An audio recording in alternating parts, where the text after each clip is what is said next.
If phylum Coelenterata confuses you, then by the end of this video, within just 5 to 6 minutes, you will understand each and every concept related to the phylum Coelenterata. So let's begin. So phylum Coelenterata, that is also known as Cnidaria. Now, first before starting the phylum, I would like to tell you a property जो कि NEET के point of view से important है. ये वाला question देखो. The mesoglea is an undifferentiated embryonic layer which is present in diploblastic coelentrates. Basically इसका मतलब क्या है? डिप्लोब्लास्टिक मतलब 2 लेयर्स होती हैं, राइट? लेकिन उनमें एक मीजोग्लिया भी प्रेजेंट होती है जो कि एक अनडिफरेंशिएटेड एम्ब्रियोनिक लेयर है, और ये किस में होती है? सीलेंट्रेट्स में, ठीक है. और एक ये और प्रॉपर्टी याद रखनी है, ये इन जनरल बता रही हूँ, जो भी ऑर्गेनिज्म सबस्ट्रेटम से अटैच होते हैं वो जनरली रेडियल सिमेट्री प्रोसेस करते हैं. ये 2 बातें याद रखना. Now will start with the Coelenterata. So they are aquatic, mostly marine, sessile और फ्री स्विमिंग. ये एक्वेटिक होते हैं मतलब पानी में पाए जाते हैं. मोस्टली ये मेराइन होते हैं मतलब सॉल्ट वाटर में पाए जाते हैं. ससाइल होते हैं मतलब किसी जगह से अटैच्ड होते हैं, या फिर ये फ्री स्विमिंग भी हो सकते हैं, ठीक है. रेडियली सिमेट्रिकल एनिमल्स होते हैं, ठीक है. रेडियली सिमेट्रिकल मतलब बीच से डिवाइड करोगे तो 2 इक्वल पार्ट्स में ये डिवाइड हो जाएंगे. The name Cnidaria is derived from nidoblast or nidocytes which contain the stinging capsules or nematocysts present on the tentacles in the body. ये बहुत ही इंपॉर्टेंट लाइन है आपके, चाहे क्लास 11 के एग्जाम्स हैं चाहे आपका नीट एग्जाम है. This line is very very important. तो क्या है इसको समझते हैं. तो उन्होंने कहा था, मैंने आपको बताया था स्टार्टिंग में कि सीलेंट्रेटा फाइलम को Cnidaria भी कहा जाता है, लेकिन इसके पीछे कारण क्या है आइए उसको जानते हैं. तो बेसिकली जो Cnidaria नाम है ये कहाँ से आया? ये आया है नाइडोब्लास्ट से, या फिर नाइडोसाइट्स भी जिनको बोलते हैं, ठीक है, जो कि सीलेंट्रेटा के ऑर्गेनिजम्स के पास होते हैं. और जो नाइडोब्लास्ट होते हैं इनके पास स्टिंगिंग कैप्सूल्स या फिर निमेटोसिस्ट प्रेजेंट होते हैं, ठीक है. और ये होते कहाँ पे हैं? नाइडोब्लास्ट टेंटिकल्स पे या फिर बॉडी के ऊपर, ठीक है. ये एक डायग्रामेटिक व्यू आपको दिया हुआ है नाइडोब्लास्ट का, ठीक है. और ये बहुत इंपॉर्टेंट है, अगर डिफेंस के लिए भी आगे लिखा हुआ है ये प्रॉपर्टी, ध्यान से पढ़िए. Cnidoblast are use for anchorage defence and for the capture of prey. जो नाइडोब्लास्ट हैं जो ये प्रेजेंट हैं आपके सारे सीलेंट्रेटा फाइलम के ऑर्गेनिजम्स में, इनका रोल क्या है? ये बहुत इंपॉर्टेंट क्वेश्चन है. तो इनका रोल किस में है? डिफेंस में. एंकरेज यानी कि कहीं पे अटैचमेंट करनी है, डिफेंस करना है, किसी कोई ऑर्गेनिज्म अटैक कर रहे हैं इन पे, तो उससे डिफेंस के लिए बहुत इंपॉर्टेंट है. And also for the capture of prey, ठीक है. जिंदा रहने के लिए खाना चाहिए तो उसके लिए कैप्चर करना पड़ेगा प्रे को, उसके लिए. Cnidarians exhibit tissue level of organisation. इनमें टिश्यू लेवल ऑफ ऑर्गेनाइजेशन होता है. जैसे अपने अंदर क्या होता है? Organ system level of organisation, कुछ के अंदर ऑर्गन होता है. Organ system level of organisation, इनके अंदर क्या होता है? Tissue level of organisation. और ये डिप्लोब्लास्टिक है मतलब 2 लेयर्स इनमें प्रेजेंट है, ठीक है. They have a central gastrovascular cavity with a single opening mouth on hypostome.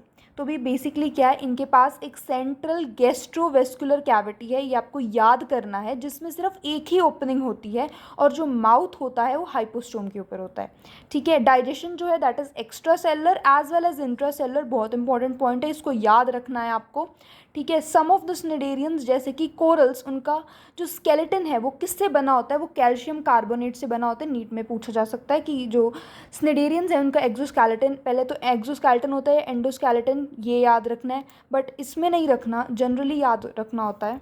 जैसे जब आप आर्थ्रोपोडा फाइलम वगैरह पढ़ेंगे तो उनमें एक्सोस्केलेटन, एंडोस्केलेटन, वो सब याद रखना पड़ता है कि एंडोस्केलेटन है, एक्सोस्केलेटन है या क्या है. इधर जस्ट आपको ये याद रखना है कि जो कोरल्स हैं जो कि स्निडेरिया का पार्ट है, उनकी जो स्केलेटन है वो किससे बनी होती है? कैल्शियम कार्बोनेट से.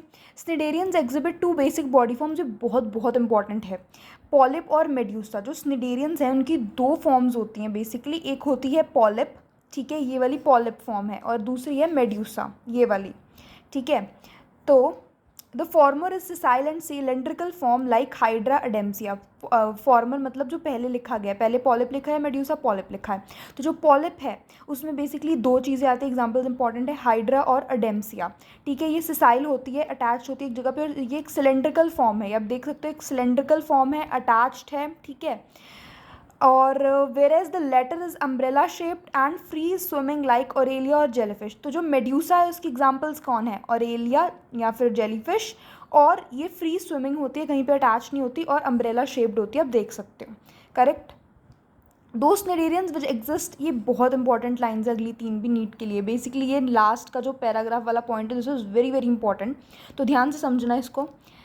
तो क्या कहा गया है कि those cnidarians which exist in both the forms exhibit alternation of generation metagenesis। तो जो cnidarians दोनों फॉर्म्स में एग्जिबिट करते हैं, मतलब पॉलिप मेड्यूसा दोनों फॉर्म्स में एग्जिस्टेंस है उनकी, ठीक है, अल्टरनेशन ऑफ जनरेशन शो करते हैं, उसको बोला क्या जाता है metagenesis. That is polyps produce medusae asexually, ठीक है, पॉलिप क्या करता है मेड्यूसे असेक्सुअली प्रोड्यूस करता है और फिर medusae forms the polyps sexually. Example इसकी बहुत इंपॉर्टेंट है नीट के पॉइंट ऑफ व्यू से, दैट इज ओबेलिया, ठीक है।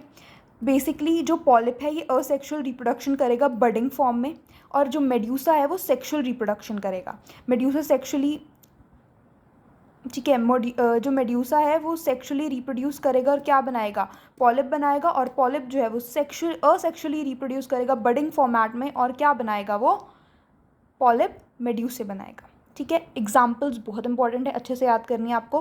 पहली है फाइजेलिया, जिसको पोर्चुगीज़ मैन ऑफ वार बोलते हैं। पी से फाइजेलिया, पी से पोर्चुगीज़, तो फाइजेलिया पोर्चुगीज़ मैन ऑफ वॉर। दूसरी है अडेम्सिया, जिसको सी एनेमॉन भी बोलते हैं। ए ये वाला अडेम्सिया का और एनेमॉन का ए, ऐसे याद रखो, Adamsia sea anemone, Physalia Portuguese man of war. Pennatula sea pen, Pennatula में पेन आया है, sea pen pen, Pennatula sea pen, ठीक है। Gorgonia sea fan, Meandrina brain coral. ये 5 एग्जाम्पल्स बहुत ही इंपॉर्टेंट है, आपको याद करनी है, ठीक है। तो this is all about phylum Coelenterata. If you have any doubts you can ask me in the comment section. I would love to clear your doubts and I hope you understood this video. Thank you so much.